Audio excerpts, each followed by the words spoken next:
Alright guys, welcome back to Let's Play The Legend of Zelda Ocarina of Time. It's me, TheBladeGamer, of course, and in the last episode, we entered the Water Temple and got a decent bit into the dungeon. One thing I forgot to mention when I started recording during the Ice Cavern is that this is the first series of videos I'm recording, or the first recording session I'm doing, after I've become a YouTube partner. Seriously, it is a great honor to become a YouTube partner so that I can make money off of doing something that I really enjoy. So I have you to thank. Now in this room, you cannot reach with the hookshot, yet you have to get across there. So that means we need to come back to this room at a later time, once we have something that will allow us to go long distances. So, you know, that probably means we're going to get something in this dungeon, just by using our Zelda common sense.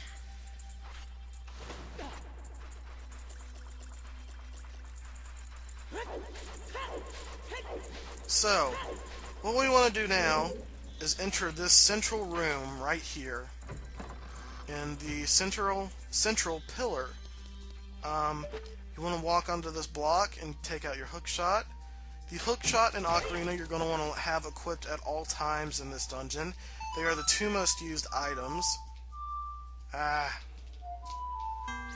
That's what I can't stand about using the C-stick controls, is that,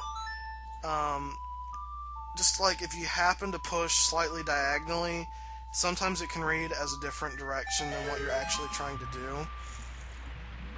So, I'm kind of glad that, Ocarina... I kind of wish that the GameCube controller had some C buttons of some sorts to help out with the Ocarina of Time and everything. Alright, so if you want to re-enter that room, you can stand over here and relight that torch, but there's really nothing you can do at the time to progress. Now right over here on this side is one entrance, but what I meant to do is this one right here. There's an eye switch. Now, if you remember, this is the other side of that block moving puzzle, but because the hookshot target's so far away, we can't reach it right now, so we're going to have to come back to this later. So first, we're going to go over here, because it does not require a small key, which is always important to do, is always take the options that do not require small keys first, and use our hookshot.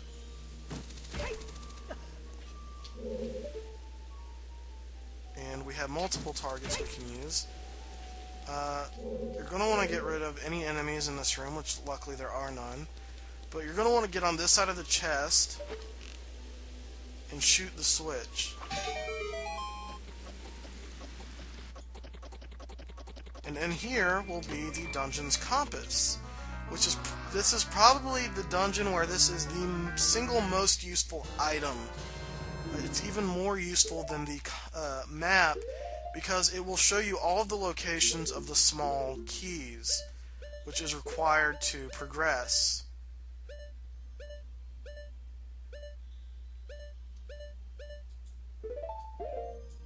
So now we want to go back down.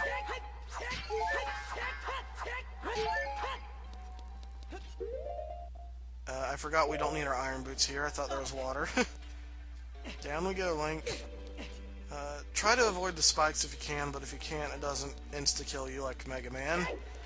Darn you and cleverly placed spikes, Mega Man.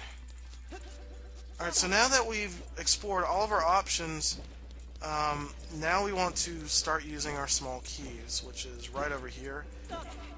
You can alternately use the hookshots to get across if you want, but I honestly don't care either way. Now in this room, you're going to want to walk over to the geyser and wait for a minute, and a Tektite will fall down. If you do not lure the Tektite down, he will knock you down off of this water geyser. There are ways you could possibly get by it without any issues, but it is highly recommended that you do not do that. so that you don't accidentally mess up.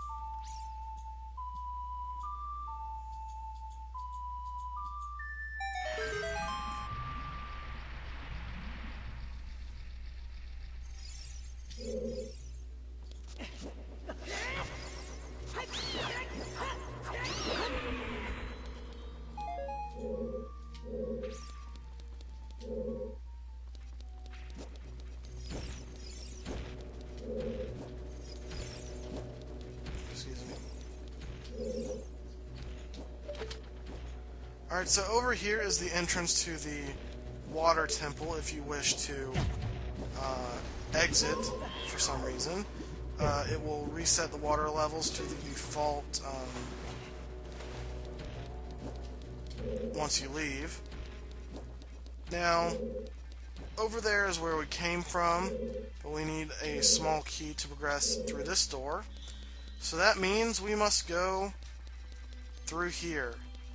Wait, I forgot something, which was pretty obvious, but this is actually the block room. So, yeah. I think this is the block room. Yeah. So I'm going to lower the water level to the second stage again, and I will see you all in a moment. Alright guys, I just finished raising the water level in this area right here, which is where you get lower to the second stage, and I missed something completely obvious. Below where that block raises up is a hidden passage. I can't believe I missed this, but it will allow us to progress further in the dungeon. And over here, there's you're going to want to stay pretty far back. Hold on, let me aim at this. And you're going to want to let these sea creatures in so that you can fight them.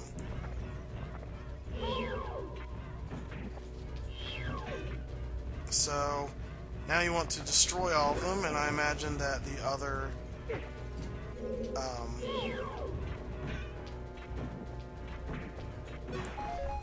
small key is up there where they came from. Your only weapon underwater at this point is the Hookshot, so it will be your best friend.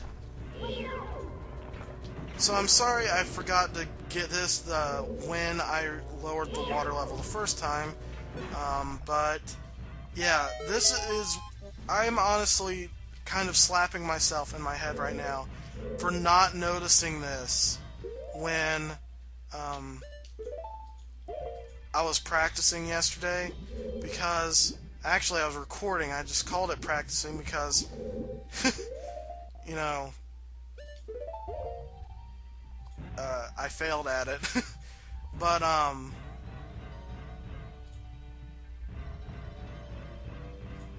here's where we go.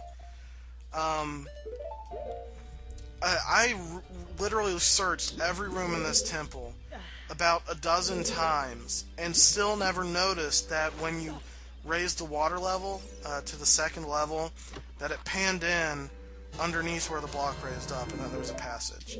So this is the small key that you need.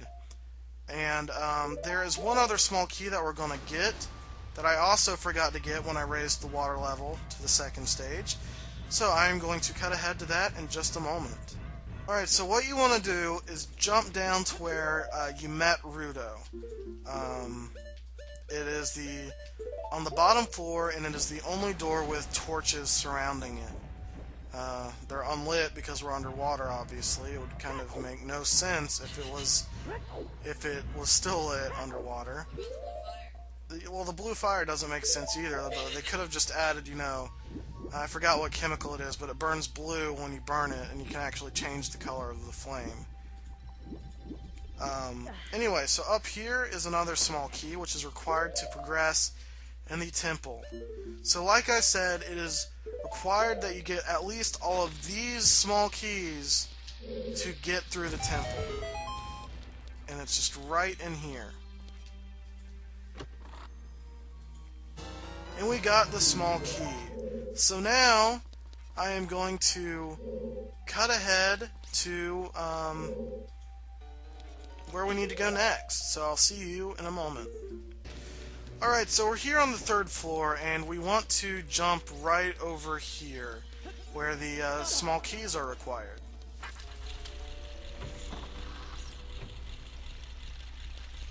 And there are some keys on the wall. Keys. I call them keys for some reason, but they're keys. I gotta get used to emphasizing more.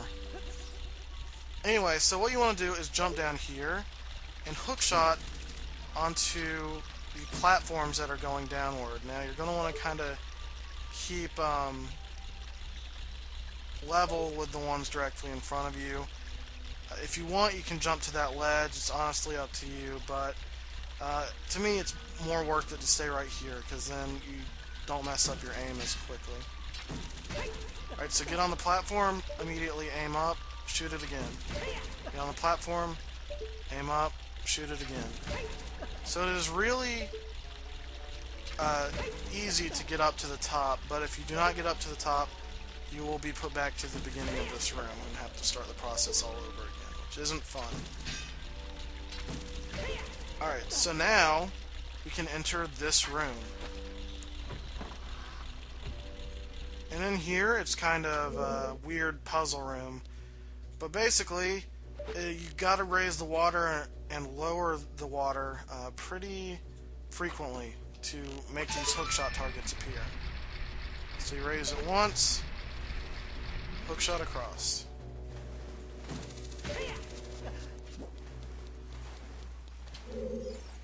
And then I believe you want to shoot it and lower it.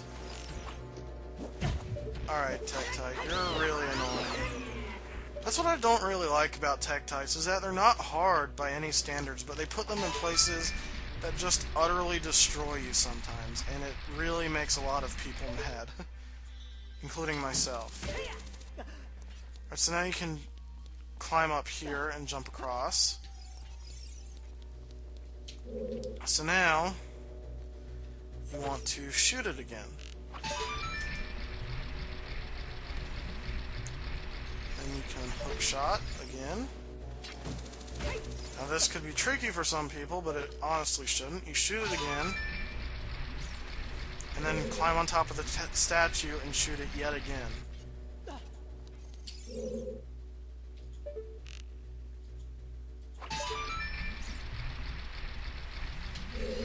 And this will allow you to get up to this room. Alright, I want to get up so the Tektites will knock me off. Thank you, Link. Alright, so right over here is a like. We're going to want to lure it to come across the spikes, which actually it can't. But this, I believe, will actually require you to be sucked up by the like. And it will show, and I'll show you what it does. But our shield and tunic is gone. They do that all the time. Oh crap! Don't send me back over to the spikes, please. Alright, thank you. So that just kind of shows how likes can be annoying at times. I believe that if I didn't waste so much time getting over there, it wouldn't have done that to me. But when you destroy it, it drops your tunic and your shield again. And occasionally it'll drop a heck ton of rupees. Alright, so they give you a lot of magic if you like using magics, but now I'm going to equip my shield and tunic again. Now we're going to head into the next room. This is a really interesting room. Never seen anything like it. It's like we're not enclosed at all. Makes you wonder what happened here. But we can't go any further. Who's that?